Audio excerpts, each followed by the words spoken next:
Welcome everybody to this week's question and answer video. My name is David. I'm a life coach. I make these videos, I hope, to help you guys in your healing and recovery journey. I encourage you all to ask questions. What I'm doing is I'm answering people's questions from last week's video. I do this every single Monday. I encourage all of you, please go down below into the comment section and ask me anything you want, and I'll answer your questions in the next question and answer video next Monday. I want to thank you guys for kind of reacting to myself asking you guys to support me and encourage what I'm doing by pushing buttons and subscribing to the channel and voting down there, like up or down, and commenting down below and sharing this video. When I told you guys before that only about 10% of you that watch my videos actually support them and do stuff like that, or actually subscribe to my channel. 10%, that's pretty low, and that's gone up like 14% now. So thank you, all of you. And please, if you think that I'm benefiting you or somebody else, it really helps to support what I'm doing, because I can't do it forever if I don't get any support.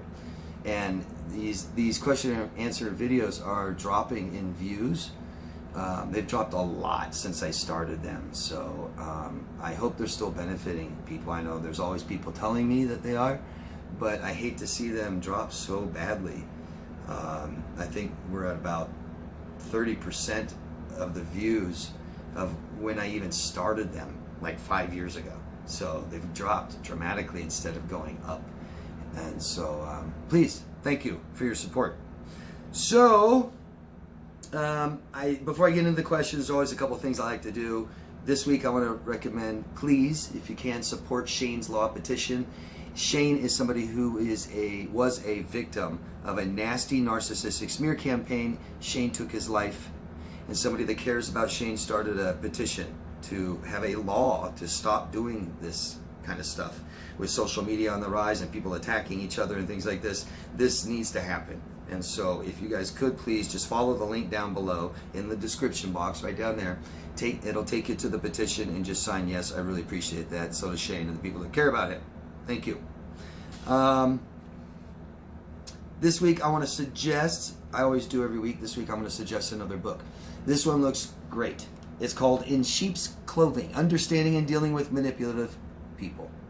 I know we talk mostly about people with personality disorders, narcissists and borderlines, but not everybody, or not people, only manipulators are people with personality disorders, right? And this is something that, you know, we may have to deal with our whole lives. You know, we have to deal with narcissistic people and manipulators. And, you know, people have good days and bad days, good times in their life and bad times in their life. And someone that normally doesn't manipulate, that you have a relationship with, maybe begin to start manipulating. And it's good to identify this. And the biggest thing is what I get asked by you guys is, how do I react? What do I do when someone says this, when someone does this? What's the right way to react and things like this? And I think this book would be very good for this. This book is written by George Simon and Kevin Foley. Kindle $10.99, free on audiobook, and I think this would be good on audiobook. I think it could be better on audiobook. Kind of how to deal with manipulative people. Paperback $11.94 and audio CD $20.79. 4 reasons why victims have a hard time leaving abusive relationships. Power tactics manipulative people use to push their own agendas and justify their behaviors. Ways to redefine the rules of engagement between you and the abuser. How to spot potential weakness in your character that can set you up for manipulation. 2 tools for personal empowerment to help you maintain greater strength in all your relationships. And you can't just get rid of everybody in your life you think that manipulates you, or just a little bit and stuff like this. People make mistakes, and people that are manipulative, or just someone that just starts to manipulate somebody a little bit, typically may not be too aware of it, okay? And we don't want to just trash every relationship when something goes wrong or there's a problem, but we do want to fix it. And it's by communicating and reacting appropriately and things like this. So I think this book would be really good. Anybody who's read it, because, I mean, there's over 2,000 almost 5-star ratings. So any of you who've read it, let me know what you think down there, please. And let me know what you think if you do read it. And before I get into the questions, I want to ask you guys what you think of the Amber and Johnny case. You guys been watching it, following it? I know some of you or many of you have, but I haven't heard too many. That's something I haven't heard much about from you guys, which is kind of surprising. I thought that being such a big case on total emotional abuse, that I thought I'd hear more from you guys about it and questions of what I think about it and stuff, just to get a conversation going. Are you guys following it? Do you guys care? Do you guys not care? Is it triggering you? I know that about 66% of my viewers here are female, and most victims of narcissistic abuse seem to be female. And so I wonder, as females who have experienced this emotional abuse that Johnny is talking about, and even Amber, right? Whether it's true or not, what do you guys think about? Do you guys find yourself having just as much empathy or sympathy towards a male victim, or less? Could you be honest? I wonder that. To me, it doesn't seem to matter as far as like the amount of empathy I have towards a victim, female or male. I used to have much more towards females than males, and that hurt me, not having much self-compassion and things like this for myself, being a man. Just curious what you guys think, and what do you think of the case? Do you guys want to talk about, do you believe Amber or Johnny? I mean, they're completely conflicting sides, right? Do you guys believe it? Do you guys care? Do you guys kind of throw it all out as just a toxic relationship like a lot of people do? Just curious what you think. Myself, I've healed from my past relationships, so it doesn't bring up emotions. Amber, I can't watch. I just can't watch. I can listen to the audios of their relationship that they even recorded themselves, knowingly, and some not. But I've listened to these interactions, these arguments, fighting and stuff like this, and it's just so toxic, man. It brings me back to these really toxic circular conversations that just don't go anywhere, and they're so stressful because you just don't know what's going on or what to do. It doesn't make me feel that way anymore. When I'm listening to her in these fights and arguments, it's just like, oh my God. I do get angry when I listen and watch Amber up on the chair lying. I think she's lying. I think she's lying just about everything, who knows. But I think she's lying, and it's really upsetting to see somebody coming out on a world stage. And I know it's court and but she did all this. And she started all this. Whether it's true or not, she came out saying that her husband abuses her. So it's amazing to just watch her take this so far. There's no evidence on her side, and there's all evidence that she's lying.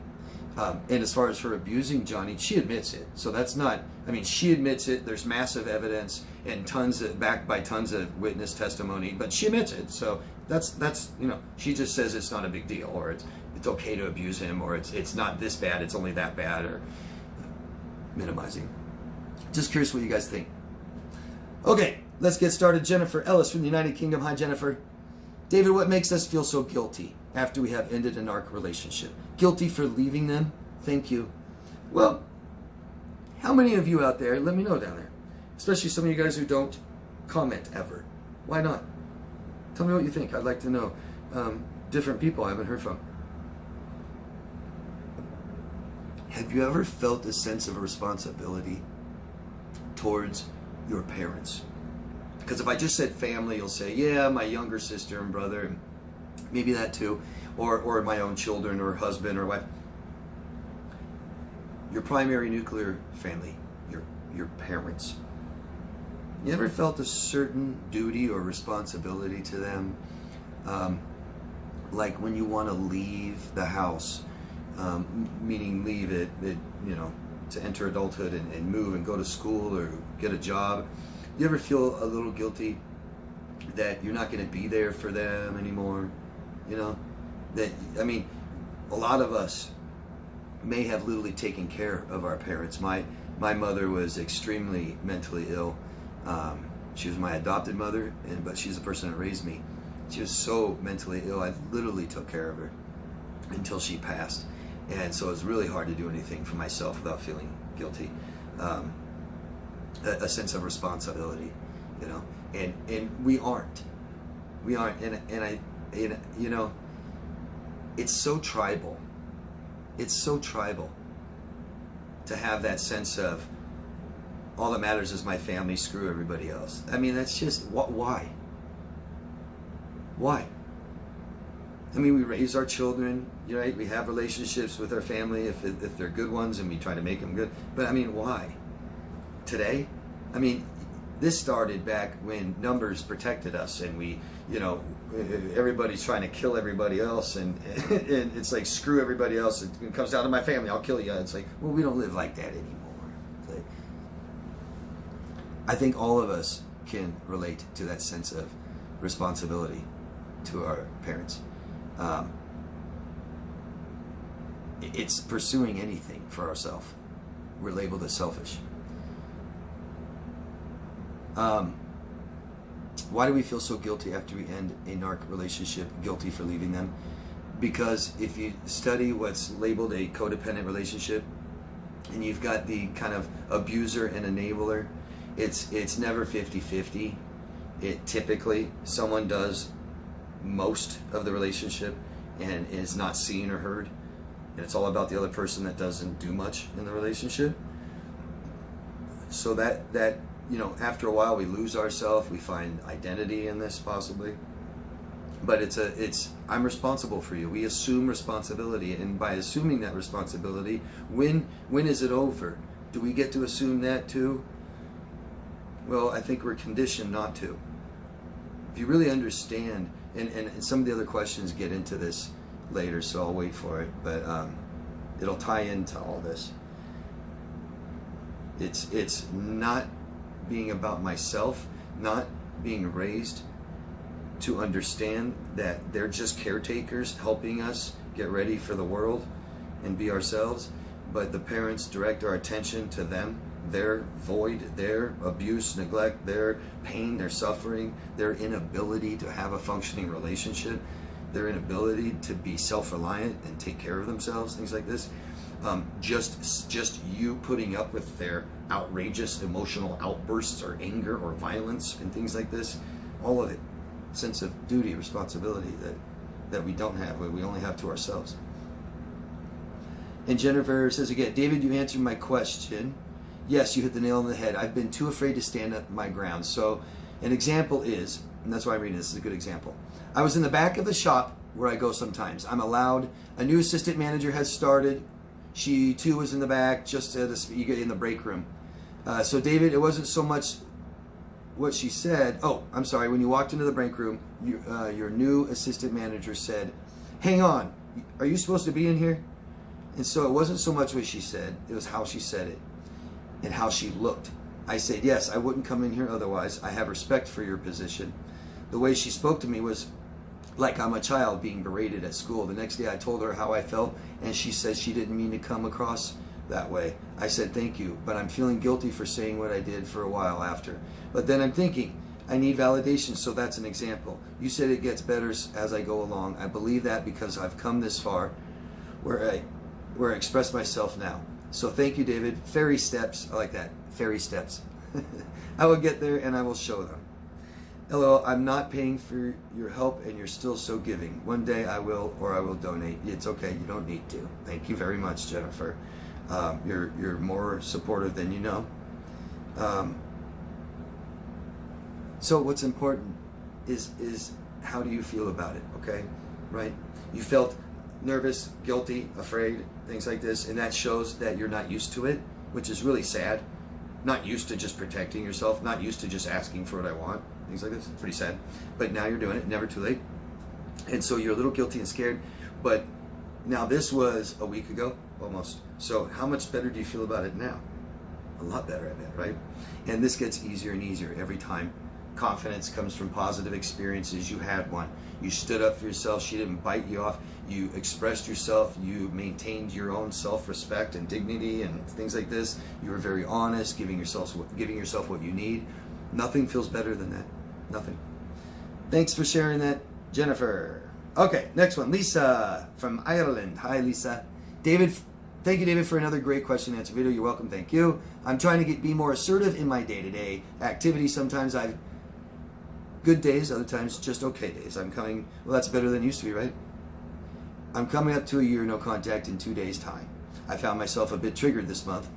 Don't know why, but I guess it's to do with thinking of this time last year and how fragile I was. I know I talk about it. I know I talk a lot about it. I don't, is someone saying that you talk a lot about it, that you say comments down there? Good. Really talk about it, Lisa. More and more. But I'll never forget the devaluing stage and how it made me feel. I actually had a bad dream a few nights ago, and the soulless, toxic, degenerative was in it. It was horrible, and I woke up in a cold sweat, and thank God it was just a dream, and I got on with my day. I just want to tell you how much your videos mean to me, David, and it's a really good community we have here on this forum. God bless. Thank you, Lisa, and I'm sorry about your dream. If this helps, that was one of the last things that hung around in my healing and recovery. I felt so much better. I was starting to have better relationships, and things were starting to fall in place in my life, and anxiety was gone away, and really had a handle. Anxiety started to, and depression gone, but those nightmares, those dreams. Very common to have dreams about our ex or just our ex-abuser, and dreams of betrayal. Yeah, everybody kind of goes along with them and leaves you and things like this. Typically, they start becoming less and less, more distance between them, until one day it's gone. And some people have what I call a closure dream. It's kind of cool. I had one. I had a total closure dream where the dream starts the same way, whether they're gaslighting you, abusing you, and like I said, betrayal, kind of taking people out of your life, away from you, these kinds of things. It starts out that way. It doesn't feel emotionally the same. It doesn't bother you. And then you tend to be the one that might say something to them, stand up for yourself. You're the one who walks away from them this time, things like this. And it's the last one you ever have. It's the last one I ever had, and I knew it. And that was, a few years ago, several years ago now. Yeah, it was the last one. Kind of neat. Thanks for sharing that, Lisa, and I'm sorry you're still having these. I highly recommend to talk more about this. Talk more, Lisa. I wrote here, life isn't linear, but what I believe is important, it may help you, is to chart the days and rate them and try to be aware of the source of your emotions. So we're all too used to not being aware of ourselves. A big part of ourselves are our emotions and how we feel. And we think, because we have a bad day, we think we've gone so far backwards and things like this. And then when we try to realize I had a bad day last week, but I don't know why. So let's be more aware of ourselves and our feelings and be mindful of what you're doing. So maybe try to chart every day. Write down things that are bad, that felt bad, in memories and dreams and nightmares. Write these out and get these out and say these things. Tell people and rate yourself, right? If you can see a pattern, over days that you're getting better, or over weeks, or you might need to remind yourself one day, having a bad day, really bad day, and you go back and you see like, no, I'm gradually just constantly getting better. I'm just having a bad day, which people have. And those start getting better, not as bad. Thanks, Lisa. I hope those dreams do get better for you and eventually go away. They should. Jennifer again. David, what helps with learning assertiveness? Can you recommend a few helpful ideas, please? Yeah, and I wrote being prepared. So assertiveness, it's so important to always know what you want. People talk about goals, and I say have a plan. But don't take that plan and file it away on your computer and never look at it again, right? Wouldn't it be more advantageous to reach your goal, whatever that is, if it's always right there in front of you? Imagine printing them out and putting them all over your walls and in your card, and you open your computer and there it is, and on your phone, right? You get the idea. So remind yourself all the time. And being assertive, like in a conversation with somebody, especially someone who's manipulative or just unstable, and just kind of like someone who's kind of histrionic-ish, we'll just go from boom, boom, boom, boom, boom, boom, topics, and you're just like, where are we going with this? Oh my God. Assertiveness. Most of us don't have a huge open relationship with our bosses. I know some of us do, some of us inappropriately do, but Most of us don't, and most of us talk to our bosses only about work, and it's not a whole lot, and you know. But think if you wanted a raise from your boss. You would go into his office, her office, and ask to talk to your boss, right? When you can get their full attention for a few minutes, to ask for that raise. And I doubt, no matter what happens in that conversation, no matter where it goes, I doubt you'll forget. I doubt you'll forget, because you just can't. It's right there. I'm in here talking about this, and I just want to ask for my raise. And you most likely won't be silenced and put off and leave without asking for your raise. If you do, I'm sorry. I use work as an example because it's not our emotional personal lives. We're usually a little different at work, a little more assertive, because we're not so afraid emotionally. So when you're going to somebody, and you know, being assertive means you're asking for something, you want something, you're telling them not to do anything anymore, you're bringing something up from the past or whatever it may be. You just have to constantly remind yourself of this. And the best way to do it is to just come right out and say it first. Put it right on the table, right? I'm coming here to ask for a raise. Now, let's talk about it. And here's why I think I need a raise. Instead of listening to all their BS and going, and waiting to make sure they're not, you know, they're done with every single thing they want to talk about, so that now you can just walk in there and bring it right up. Pretty hard to ignore after that. You already said it. First thing you say, come right out and say it. Obviously there's different techniques and ways to do this, but mindfulness, awareness could be awareness of who I am and how I feel, and being aware of what I want, and so I don't forget that. What do I want in this interaction with somebody? Right? Just come right out and say it. Don't beat around the bush. Don't minimize it. Don't say, well, I know that nobody else usually cares about this, but I know that I'd never say anything about this, but I really do kind of care about it. No, I want a raise. I'm coming to you to ask for a raise, and that's what I want, and I'm here to tell you why. Let's talk about it. You have a few minutes to talk about a raise? More risk-taking, more vulnerability, more not being afraid to get hurt and it's no big deal. Get rejected, no big deal. A lot of times that takes more rejection, right? Unless you come up with a very specific scenario. Jennifer, I hope that helped. And feel free to come up with specific scenarios. And what do you guys think about me making videos of very specific scenarios? I've thought about making videos that might help you guys with social anxiety, where you go into social settings, something that you can play on your phone and listen to.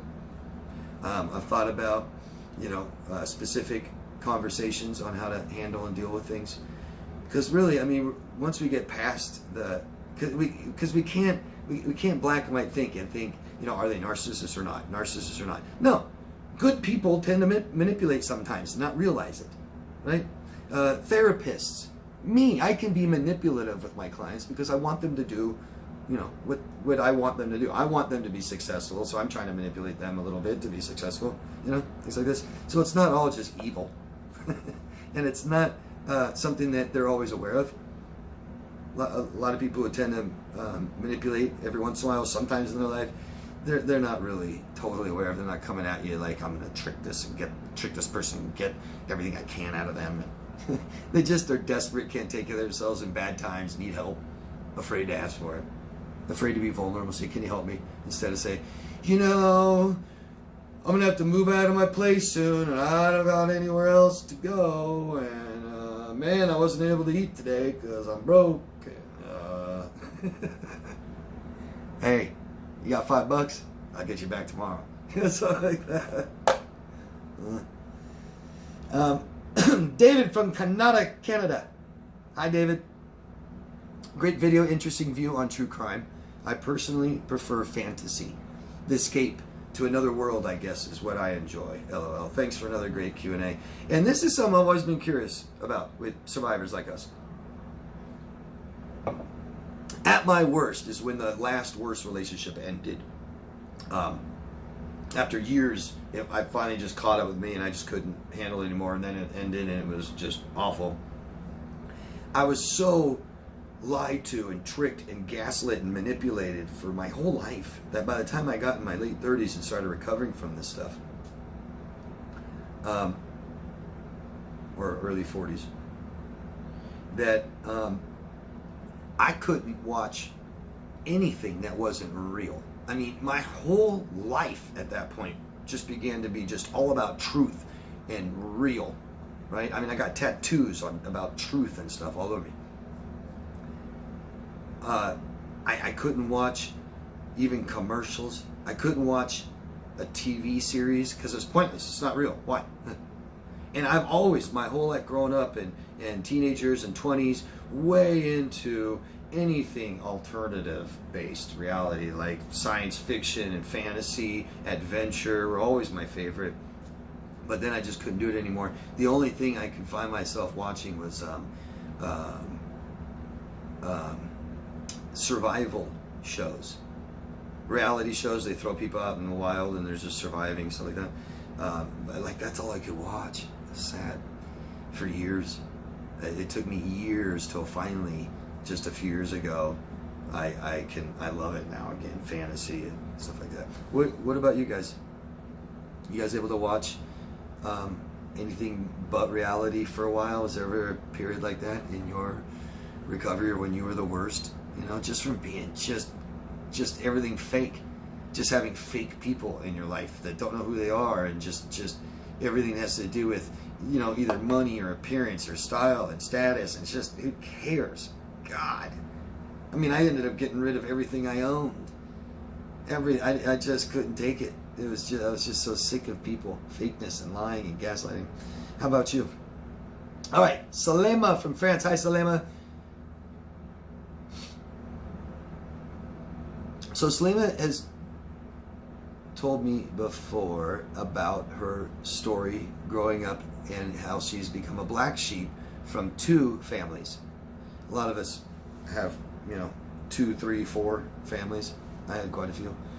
2 different families completely black sheeping you your whole life. It was awful and so difficult to grasp and understand. I even had my cousin with whom I went to school from, kindergarten to high school, who was a nasty abuser, and I complained to my mom, brothers, and especially my sisters, and they all normalized my cousin's sick behavior. Years of abuse and suffering and loneliness, I eventually understood what happened.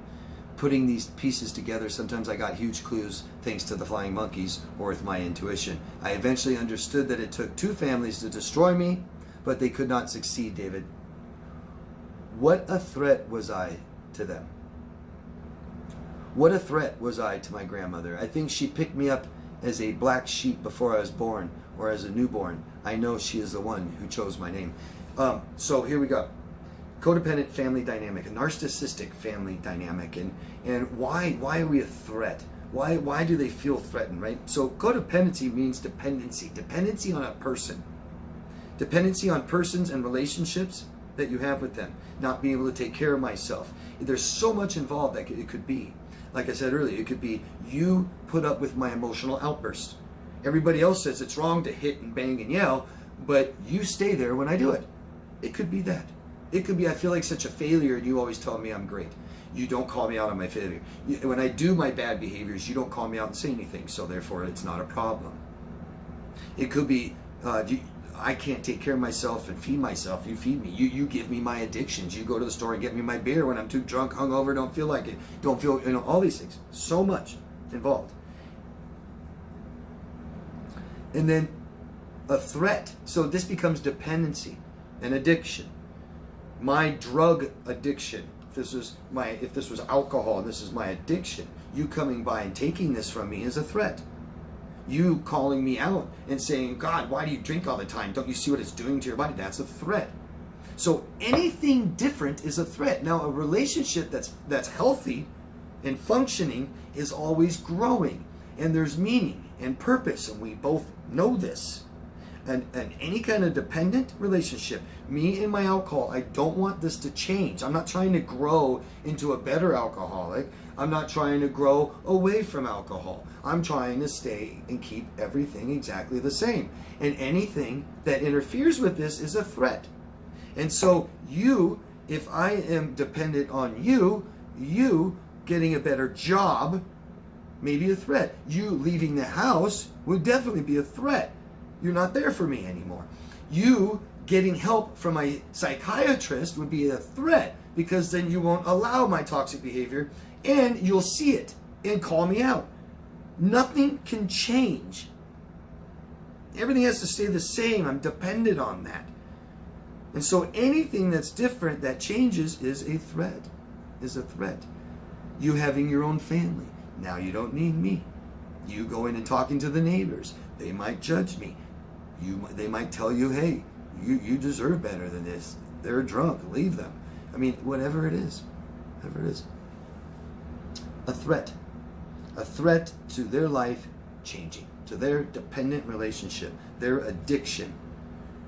You come by and take it away. You come by and say, hey, that's gross. Hey, you look too drunk. Hey, it's making your face look bad. Hey, that's why you lost your job. Hey, you got a DUI, driving drunk. Hey, you just killed somebody. Hey, no, stop it. Shut up. Stop. It's not a problem. I'm okay. I'm going to keep doing this, right? I'm okay. And you don't say anything? Yeah. Good. Emily from South Africa, comparing what we feel and those with autism, do both struggle with sensory overload or similar things? Comparing what we feel, I'm assuming you mean we as in victims of emotional trauma our whole lives. Maybe, right? Is that what you're saying? Maybe people who have cptsd. Not saying you do, just comparing us to people with autism. Do both struggle with sensory overload or similar things? Yes. Lots of similarities in psychology. There's one. People with autism have very much difficult with cognitive, behavioral, and cognitive functioning. So they have problems with behaviors, as we do, but it stems and starts from our cognitive functioning, all the information that we're taking in. That's the beginning of our cognitive functioning. So we have a problem with that, self-regulating our emotions. Autism, people high on the spectrum definitely do. If you've ever been around someone that's high on that autism spectrum, can very much have problems regulating their emotions. Calm down, stop, forget that thought, pop it, boom, right? And have very much difficulty in their behaviors, controlling their behaviors, beginning with cognitive functioning, taking in information. Not processing it is almost like too much. Like if you think of like a warehouse, an assembly line, everybody's got a job on the assembly, and you don't let that fall behind or we're screwed, right? So you got to put a cap on every bottle, and a cap on every bottle, and a cap, and now it's speeding up, and you're getting slower, and you're slower, and the bottles are going to still keep coming, even if you're not processing them fast enough. That's kind of like autism. That can be very similar to people that are suffering from cptsd and emotional regulation, borderlines, things like this. Hope that helps. Feel free to keep, and thanks for the specifics. A lot of people are very general and they ask me questions about this, so thanks for being specific, Emily. Hope I helped and answered that. Let me know. Sean, I don't know where you're from. Let us know if you can next time, Sean. Sean Plattenauer. I'd ever taken your advice moving to a nature reserve on the Isle of Man with my Weimaraner, Nobby. Cute. Will I have tried dating again? I thought I had found a wonderful woman and pursued it. I now realize she is probably borderline. It lasted 2 weeks as I was centered and she couldn't control me. I knew there was something wrong, but thought she was codependent. She is. If she's borderline, she does have codependent behaviors. I now realize she is probably borderline. It is now called off. There was love bombing, splitting, black and white thinking I had abandoned her, fear of abandonment, and a need for constant adulation. I went through the DSM-4 and found 5 so you have 4 here. There's a DSM-5 now. And found 5 characteristics from the things she told me matched. I am now discarded, and my eyes are open. There was no emotion in the discard and no empathy. Just a desire for me to leave ASAP. When I held her to decide what she wanted, I stayed calm. I can't believe I fell for another borderline after 25 years married to one. All the emotions and feelings of the early stages of borderline came back, but boy did I love being love bombed. I was discarded because she couldn't control and manipulate me to rescue her. I stayed safe because of your teachings. Thank you so much, David, and I will try harder not to be reeled in by one again, but these sirens have such a pull on me. Shauna, I'm sorry for the emotional anguish, stress that this relationship caused you, for the things she did to you, and I'm sorry for losing somebody still. You said it was only 2 weeks, but I'm sorry. I hope you're being a little bit easier on yourself, Sean. 2 weeks to 25-year marriage is a big change, right? Big contrast. And how it feels, big different. So it's okay. You're not perfect, and guess what? You're gonna make a mistake again. You might let a borderline in your life again for a week this time. It's okay, Sean. It's just that it felt bad, okay? It's okay. I hope you've learned a ton from a 2-week relationship. Lots to learn from that. A lot of people get caught up in that time zone. A lot of people come see me and say it was 2 months. I know, David, I know it's just 2 months, you know, and it's just like more, it's like more shame than if it was 2 years, 20. Would you rather be 20 years? Coming in and saying, yeah, someone abused me for 20 years. Hey, 2 months. It's getting better. But it's still awful. It's still awful. Doesn't matter. It doesn't matter. That's all, guys. That's all the questions. Thank you very much. Give me feedback. Let me know what you think. Ask questions to keep this going. Thank you. Love yourself first. I'll see you guys next Monday. Enjoy the rest of your week and have a beautiful weekend. Bye-bye.